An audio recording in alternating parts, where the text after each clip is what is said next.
अस्सलाम वालेकुम रहमतुल्लाहि वबरकातुहू। जनाब आज 10 पट्ठा तो एक माशाल्लाह ब्रीडर की माशाल्लाह लाट लियांदी है तो वीडियो नाल मेरा वीडियो ने स्किप ना करिया कि इंशाल्लाह तुहानू अच्छी तरह इन्फॉर्मेशन दिसा है।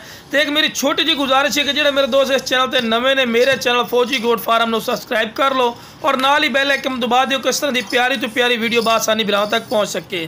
तो लो जनाब शुरू तो जनाब जानवर को टोर फेर के विखा रहे हैं कि माशाल्लाह तुहानू पता लगे कि सेहतमंद और माशाल्लाह एक्टिव ने और तंदुरुस्त ने, कोई लंगड़े लूले नहीं। तो अज जनाब तुहाडे वास्ते पट्ठा लियांदियां 10-10 महीने दियां माशाल्लाह पट्ठा ही ने। अगर तुसी साड़ी लोकेशन ते आवना चाहो जनाब साड़ी लोकेशन है लुडन शहर जिला विहाड़ी, लुडन मेन अड्डे ते यूबीएल बैंक और पीएसओ पंप के सामने जनाब इत्थे तुसी आके भी लै सकते हो।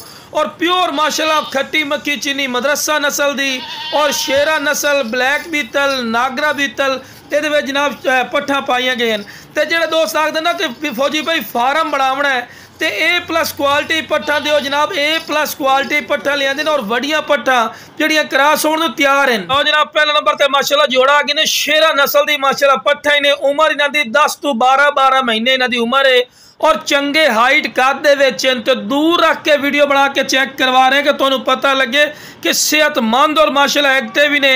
तो छोटिया मोटिया बिरा पट्ठा नहीं समझिया भी 4-4 5-5 महीने माशाल्लाह वड़िया फुल साइज सोहनिया पट्ठा माशाल्लाह खूबसूरत। और माशाल्लाह पट्ठा की वेल भी चेक कर सकते हैं, चंगिया लंबिया वेल और लंबे कन्ना दे विच ते लो जनाब मोटी थणियां दे विच बिरा अल्लाह के फजल और करम नाल पहले सूए दे विच ही इंशाल्लाह 1.5 2 लीटर तक दुध देवना दी माशाल्लाह बकरियां बन सन। और वाइट अख दे विच ने ते दोने सकियां बैणन माशाल्लाह खूबसूरत माशाल्लाह तोहफा ही ने। अगर ये नाल दा बिरा तुसीं मंडी चले जाओ ना कम अज़ कम तुहानू 70-60 हज़ार रुपये तो घट जोड़ा नहीं मिलता, लेकिन अज थोड़ी सोच तो कम राइट देवांगे इंशाल्लाह। जो बिरा शौक रखना चाहता ना इंशाल्लाह थोड़ा शौक भी पूरा सी। तो जो साढ़े दोस्त फार्मर बिरान पे उन्होंने वास्ते अनमोल तोहफा लिया है। तो दूसरे नंबर पर जोड़ा आगे ने खूबसूरत और माशाल्लाह नायाब तोहफा ही ने लाल मक्खी चीनी और ब्लैक डब्बे दे विच माशाल्लाह पट्ठ ने दोनों ही माशाल्लाह वाइट अख दे विच और चंगे हाइट कद दे विच और डबल हड्डी दे विच माशाल्लाह गोश्त दी भरी हुई। तो लो जनाब इस तो बाद तीसरे नंबर पर माशाल्लाह जोड़ा आगे ने 6 पट्ठों की इन्हां दी उम्र बिरा 10-10 महीने 9 तो 10 महीने गारंटी शुदा उम्र हो सी और खूबसूरत माशाल्लाह तोहफे ने बिरा और रेट भी अज जायज़ हो सी।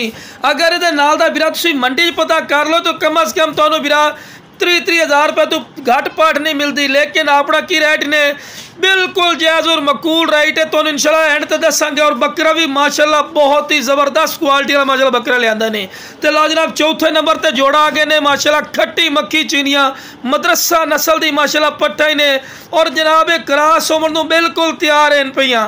अगर तुहाडे कोल ब्रीडर होवे जनाब उस वक्त क्रॉस हो जासी, लेकिन जो असी ब्रीडर नाल दे रहे हैं जनाब वो 5 महीने का ब्रीडर है पिया। तो लो बिरा माशाल्लाह पट्ठा की वेलें चेक कर सकते हैं, चंगिया लंबिया वेलें च और खूबसूरत माशाल्लाह चीज़ हैं। तो लो जनाब आखिरी नंबर पर जोड़ा आ गया ने इन्हां दी एज बिरा 7-7 महीने। कोई गलत बयानी नहीं करनी, जितनी एक एज के जानवर हो सन उतनी एज दे तुहानू दसने।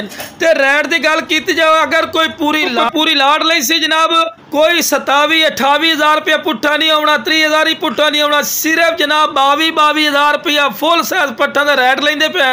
तो फिर भी प्यार मुहब्बत हो जासी है नहीं कि 22 हज़ार रुपये रेट लेते फिक्स बाटा रेट हो सी।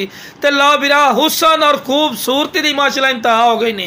ब्रीडर माशाल्लाह चेक करो उम्र चाहे 5 महीने लेकिन क्वालिटी और नस्ल इस तो पीछे नहीं होती जनाब। कन्ना दे लापर चेक करो कम अज़ कम 15-16 इंच सिरे पठोर दे लापर हैं कन्ना दे। और जो बिरा ने भी शौक रखने दे फौजी भाई शौक पूरा नहीं होता, इनू शौकिया चीज़ आते हैं माशाल्लाह। कन्ना दे चौड़ाई भी चेक करो और लंबाई भी बिल्कुल तोता फेस ने और बिल्कुल वाइट अख दे विच ते कन्ना दे लापर चेक करो, चौड़ाई भी कन्ना दी चेक करो ते लंबाई भी। अगर ये नाल दा पठोरा तुसी मंडी चले जाओ या बिरा किसी अयाली को लगे जाओ वो तुहानू 40 हज़ार रुपये इस पठोरे का रेट कर लेते, क्योंकि बिरा नस्ल और क्वालिटी के पैसे होंगे और बिल्कुल बरीक पशम और बिल्कुल वाइट अख ते बिल्कुल बच्चा है पिया 5 महीने की एज है तो हाइट कदालू माशाल्लाह कमाल की चीज़ है। अगर इनू अच्छी तरह पाल ले सो तो 150 kg तिकरे वजन करने वाले माशाल्लाह बकरे होंगे। तो पठोरे की वेल ही चेक करो, दुम ही चेक करो, बिल्कुल बराबर का थला हर पॉइंट A+ है। तो ਵੀਰਾ ਵੇਖੋ ना जी आप बकरियां इतनी महंगियां ले लेने एंड ते आउंदी बकरे दी अगर बकरा अच्छी नस्ल का ना हो सी ना ਵੀਰਾ तो बकरियां रखने का फायदा ही कोई नहीं होंदा माशाल्लाह। अगर यदि अच्छी पलाई करसो ब्रीडिंग क्वालिटी वाला बकरा ही ने और लाख रुपये वाली ब्रीड ने इंशाल्लाह, लेकिन तुहानू की रेट मिलती पे सिर्फ 22,000 फिर भी